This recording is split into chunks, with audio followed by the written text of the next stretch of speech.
Jeg tror, det er de der kæmpe kontraster, der er fra at bo i Listed, som er så stille og roligt, og så komme ud, og man bliver sådan helt bombarderet med indtryk. Det er rigtig meget en del af, hvem jeg er, og hvem firmaet er. Jeg har rejst rundt som backpacker i 3 år, og for at overleve i de her 3 år, så solgte jeg smykker. Og de smykker, de var originalt fra Indien, og så tog vi til Indien for at se landet og se, hvor de kom fra. Og så var det jo en helt vild åbenbaring, der var, da vi kom derud, for det var bare, hvor alt er muligt. Så det er faktisk sådan, at det hele det startede.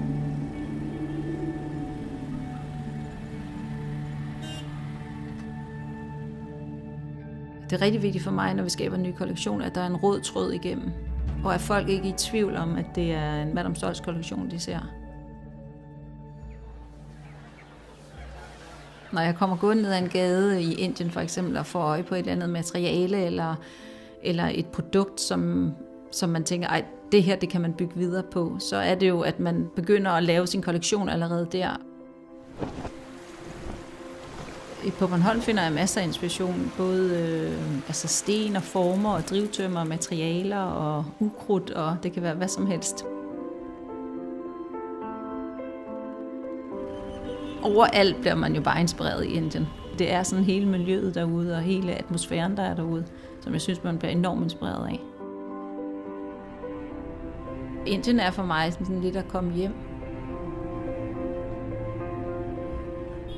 Og menneskerne i Indien betyder rigtig meget for mig, fordi det er blevet så stor en del af mit liv.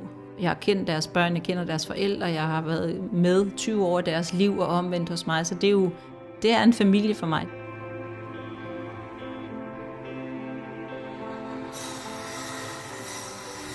Jeg elsker den der, det der med, at man er ude, og man ser, når det bliver svejset, man ser, hvordan det bliver lavet, og man kan få rettet tingene på stedet, og der er enorm produktudvikling i at være på stedet, synes jeg.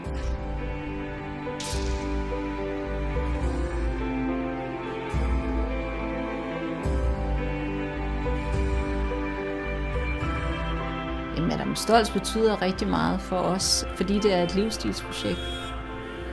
Madame Stoltz er jo vores barn, og det er en livsstil, og det er et projekt og noget, vi har skabt sammen. Jeg elsker det, jeg laver, og jeg kunne ikke forestille mig, hvad jeg skulle lave, hvis jeg ikke lavede det, jeg gjorde.